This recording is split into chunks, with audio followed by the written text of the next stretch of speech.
क्या निफ्टी 50 ने ज़बरदस्त उछाल दिया है? क्या पिछले वीक मैंने आपको बड़े मूव के बारे में बताया था और क्या मार्केट ने बिल्कुल वही किया? क्या अब इस वीक भी ट्रेंड बुलिश है? क्या है रिस्क रिवार्ड स्ट्रैटेजी और क्या लॉन्ग पोजीशन लेना सही रहेगा? कैसे लोअर ट्रेलिंग स्टॉप लॉस को फॉलो करें? नमस्कार दोस्तों, स्वागत है आपका डॉक्टर संजय के यूट्यूब चैनल में। दोस्तों, आज मैं doctor Sanjay Sinha, technical analyst working on NeoWeb since last 29 years. Start करने से पहले मैं समझता हूं कि आप लोग निश्चित रूप से डिस्क्लेमर को अच्छे से देखकर पढ़कर समझ लिए होंगे। इस चैनल पर दिए गए सभी कंटेंट एजुकेशनल पर्पस से बनाए गए हैं और इसका उद्देश्य किसी भी प्रकार की एडवाइस या रिकमेंडेशन करना नहीं है। हम सेबी रजिस्टर्ड फिनेंशियल एडवाइजर नहीं है, इसलिए हम आपको स्ट्रिक्टली सलाह देते हैं कि अपने प्रोफेशनल के कंसल्टेशन के बिना आप कोई भी डिसीजन फिनेंशियल इन्वेस्टमेंट, ट्रेडिंग या कुछ भी ना करें। कुछ भी प्रॉफिट या लॉस होता है तो उसके लिए रिस्पॉन्सिबल आप खुद होंगे। पिछले हफ्ते मैंने कहा था कि निफ्टी में बड़ा मूव आने वाला है और देखिए यह तेजी से ऊपर जा रहा है। इस वीडियो में मैं आपको बताने वाला हूं अगला टारगेट, इंपॉर्टेंट लेवल और प्रॉफिट बढ़ाने की स्ट्रैटेजी और साथ में रिस्क रिवार्ड स्ट्रैटेजी को फॉलो करते हुए लॉन्ग पोजीशन लेना सही रहेगा।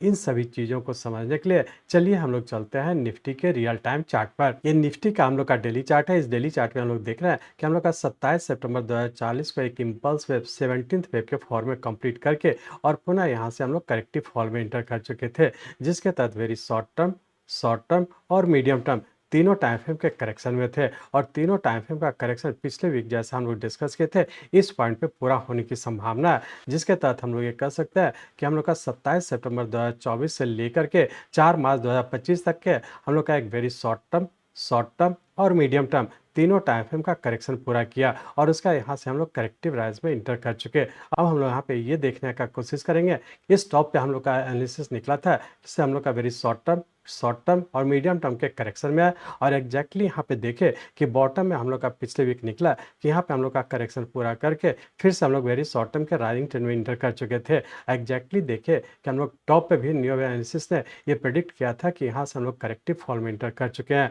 वो एग्जैक्टली उसी तरीके से बॉटम में भी हम लोग प्रेडिक्ट कर पाए कि यहाँ पे हम लोग का वेरी शॉर्ट टर्म और मीडियम टर्म तीनों टाइम फ्रेम का करेक्शन पूरा करके और पुनः फिर से ऊपर की ओर कंटिन्यू कर चुका। इस तरह से आप लोगों ने देखा कि टॉप और बॉटम पे किस तरह से हम लोग न्यू एनालिसिस के थ्रू इसे आइडेंटिफाई कर लेते हैं और अकॉर्डिंगली उसी हिसाब से हम लोग आगे की ओर मूव करते हैं। अब हम लोग यहाँ पे देखते हैं कि यहाँ से किस तरीके का पैटर्न का फॉर्मेशन हुआ। जैसा कि पिछले दिन से डिस्कस कर रहे हैं कि यहाँ से करेक्टिव फॉल के तहत नीचे का ए, बी और सी वेव या फिर हम लोग ये कह सकते हैं कि डब्ल्यू, एक्स और वाई के पैटर्न में इस पॉइंट पे पूरा किया था और पुनः यहाँ से हम लोग वेरी शॉर्ट टर्म के करेक्टिव राइज में थे, जो कि एक्स वेव पूरा करके पुनः फिर से नीचे कंटिन्यू किया था, जो कि जेड वेव के फॉर्म में इस पॉइंट पे पूरा किया। तो या तो हम लोग इसे कह सकते हैं कि नीचे का डब्ल्यू, एक्स, वाई और पुनः एक एक्स करेक्टिव राइज करके और जेड के पैटर्न में इस पॉइंट पे पूरा किया।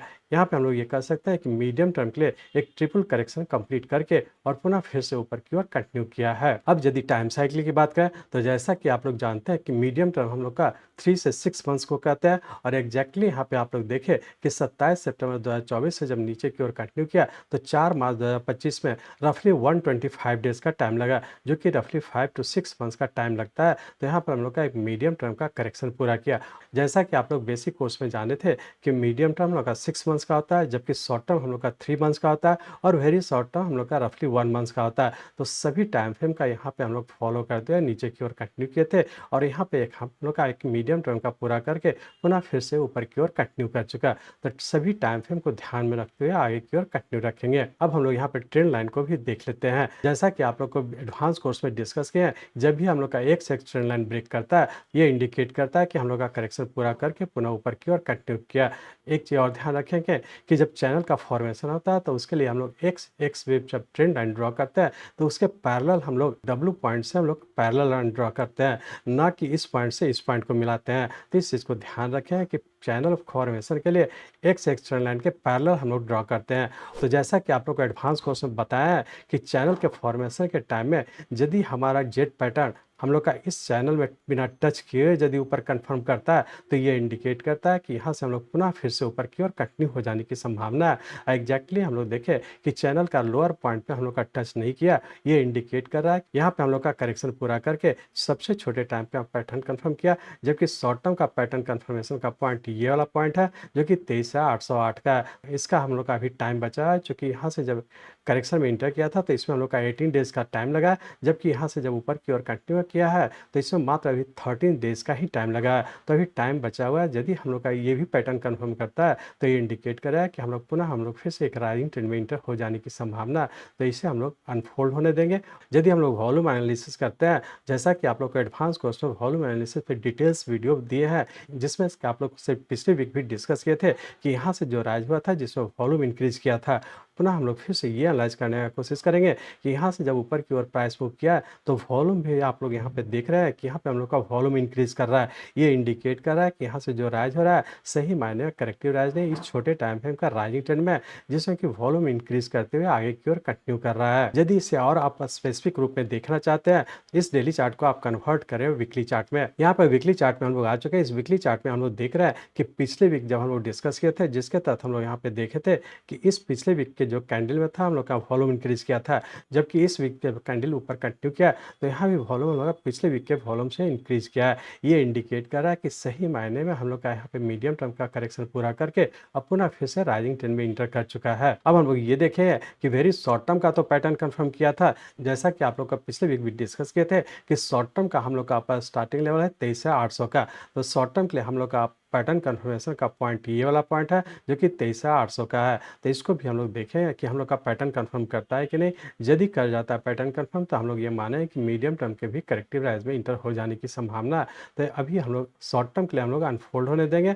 अब हम लोग देखते हैं कि पूरे वीक में क्या होने की संभावना है। तो इसके लिए हम लोग इस डेली चार्ट को कन्वर्ट करते हैं आवरली चार्ट में। हम लोग यहाँ पे आवरली चार्ट में आ चुके हैं। इस आवरली चार्ट में हम लोग देखे थे, यहाँ पे हम लोग का करेक्शन पूरा करके ऊपर की ओर कंटिन्यू किया था, जिसके तहत पिछले वीक डिस्कस किए थे कि या तो ये करेक्टिव राइज के तहत ऊपर ए, बी और सी वेव के फॉर्म में ऊपर कंटिन्यू करेगा, या फिर ए वेव है ये हमारा फर्स्ट हो गया, ये सेकंड हो गया और थर्ड वेव के फॉर्म में ऊपर कंटिन्यू किया है और अभी भी ऊपर रहने की संभावना है। चूंकि यहाँ से जब ऊपर की ओर कंटिन्यू किया, जिसमें कि अभी हम लोग का मात्र 13 डेज का टाइम लगा, जिसके तहत हम लोग देखे थे कि पिछले वीक का जो हम लोग का फिफ्थ ट्रेलिंग अपर स्टॉप लॉस था 23,250 का, वो ब्रेक किया। ये इंडिकेट कर रहा है कि वेरी शॉर्ट टर्म में भी ऊपर कंटिन्यू हो जाने की संभावना है। और जैसा कि आप लोग से अभी डिस्कस किए कि शॉर्ट टर्म का हम लोग का पैटर्न कंफर्मेशन का पॉइंट है ये वाला पॉइंट है जो कि 23,808 का है। यदि यहाँ तक चला जाता है, जिसमें कि रफली टाइम अभी हम लोग का 5 दिन का बचा हुआ है, यदि ये पैटर्न कंफर्म करता है तो हम लोग ये माने मीडियम टर्म के भी करेक्टिव राइज में इंटर हो जाने की संभावना है। तो शॉर्ट टर्म के लिए हम लोग इसे अनफोल्ड होने देंगे। वेरी शॉर्ट टर्म की बात करें तो अभी भी हम लोग का ऊपर रहने की संभावना है, जबकि पूरे वीक की बात करें तो पूरे वीक में भी अभी ऊपर रहने की संभावना है। पूरे वीक में रेंज बाउंड के तहत नीचे का 23,000 और ऊपर का 23,700 इसी रेंज बाउंड में रहने की संभावना। पूरे वीक के लिए जो नीचे का स्टॉप लॉस होगा 22,670 का, इसी लोअर स्टॉप लॉस को फॉलो करते हम लोग आगे की और कंटिन्यू रखेंगे। सिर्फ आप लोग यहाँ पे ध्यान रखेंगे, ऑलवेज आप लोग अपना रिस्क रिवार्ड रेशियो को फॉलो करें। स्टॉप लॉस हम लोग का यही होगा, यदि नीचे आता है तो आपका यहाँ पर रिस्क कम हो जाएगा और रिवार्ड आपका ज़्यादा हो जाएगा। तो इस चीज़ को ध्यान में रखते हुए जब नीचे आता है तभी बाई करें और लोअर स्टॉप लॉस को फॉलो करते हुए आगे की और कंटिन्यू रखेंगे। वेरी शॉर्ट टर्म की बात करें तो वेरी शॉर्ट टर्म में हम लोग का अभी भी ऊपर कंटिन्यू है। पिछले दिन हम लोग का जो नीचे का स्टॉप लॉस था 22,200 का था, जबकि वेरी शॉर्ट टर्म के लिए नीचे का स्टॉप लॉस हो गया 22,350 का। इसी लोअर स्टॉप लॉस को ध्यान में रख करके वेरी शॉर्ट टर्म के लिए हम लोग ऊपर की ओर कंटिन्यू रखेंगे। इस तरह से हम लोग देखें कि वेरी शॉर्ट टर्म अभी भी ऊपर रहने की संभावना है, वीकली पॉइंट ऑफ से भी अभी भी ऊपर रहने की संभावना। हर डिक्लाइन पे बाई करके लोअर स्टॉप लॉस को फॉलो करते हैं आगे की ओर कंटिन्यू रखेंगे।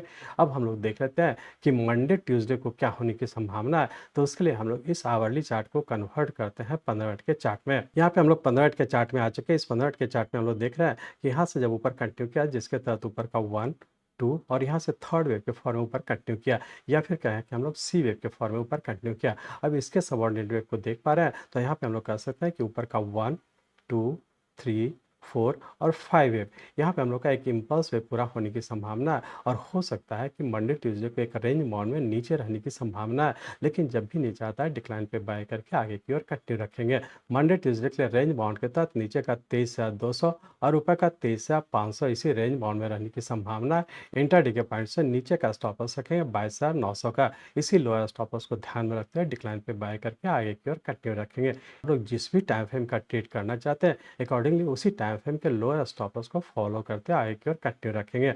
तो फाइनली हम लोग ये कर सकते हैं कि इंट्राडे के पॉइंट से अभी भी ऊपर रहने की संभावना है, डिक्लाइन पे बाय करके इंट्राडे के लोअर स्टॉप लॉस को फॉलो करते आगे की ओर कंटिन्यू रखेंगे। वीकली पॉइंट ऑफ व्यू की बात करें तो उसमें भी जब भी नहीं चाहता है डिक्लाइन पे बाय करें, उसके लिए वीकली पॉइंट से जो लोअर स्टॉप लॉस है 22,670 का, इसी को फॉलो करते हुए आगे की ओर कंटिन्यू रखेंगे। वेरी शॉर्ट टर्म का भी चूंकि हम लोग का ऊपर का स्टॉप लॉस ब्रेक हो चुका है, तो हम लोग का वेरी शॉर्ट टर्म का भी जो नीचे का स्टॉप लॉस है 22,350 का, इसी को फॉलो करते हुए वेरी शॉर्ट टर्म में भी हम लोग ऊपर की ओर कंटिन्यू रखेंगे। शॉर्ट टर्म का हम लोग का ऊपर का स्टॉप लॉस अभी 23,800 का है, तो ये हम लोग का अभी पैटर्न कंफर्म नहीं किया। यदि ये पैटर्न कंफर्म कर लेता है तो पुनः फिर से जब नीचे करेक्टिव फॉल में इंटर करता है तभी शॉर्ट टर्म का भी हम लोग आगे करने का कोशिश करेंगे। इस तरह से हम लोग देखें कि short term, very short term, weekly point of view से और इंट्राडे के पॉइंट ऑफ व्यू से आप जिस भी टाइम फ्रेम का ट्रेड करना चाहते हैं अकॉर्डिंगली उसी टाइम फ्रेम के लोअर स्टॉप लॉस को फॉलो करते हुए आगे की ओर कंटिन्यू रखेंगे। अंत में अगर आपको इस मार्केट से मुनाफा कमाना है तो यह मेरा एक्शन युक्त ट्रेडिंग प्लान है। फर्स्ट, बेस्ट स्ट्रेटजी लेवल, कहाँ खरीदारी करनी चाहिए। Second, stop loss strategy, risk को कैसे मैनेज करें। थर्ड, टारगेट लेवल्स, कहाँ प्रॉफिट बुक करना चाहिए। फोर्थ, प्रो टिप, हमेशा स्टॉप लॉस का पालन करें क्योंकि मार्केट सिर्फ अनुशासित ट्रेडर्स को ही रिवार्ड देता है। थैंक यू दोस्तों, आपने वीडियो देखने के लिए समय निकाला। हर एक मूव पर अलर्ट रहना ट्रेडिंग का एक हिस्सा है और मेरा यही एम है कि मैं आपको हमेशा अप टू डेट और इन्फॉर्म रखूं। मिलते हैं अगले वीडियो में एक नए एनालिसिस के साथ। तब तक के ट्रेड सेफ, स्टे अलर्ट।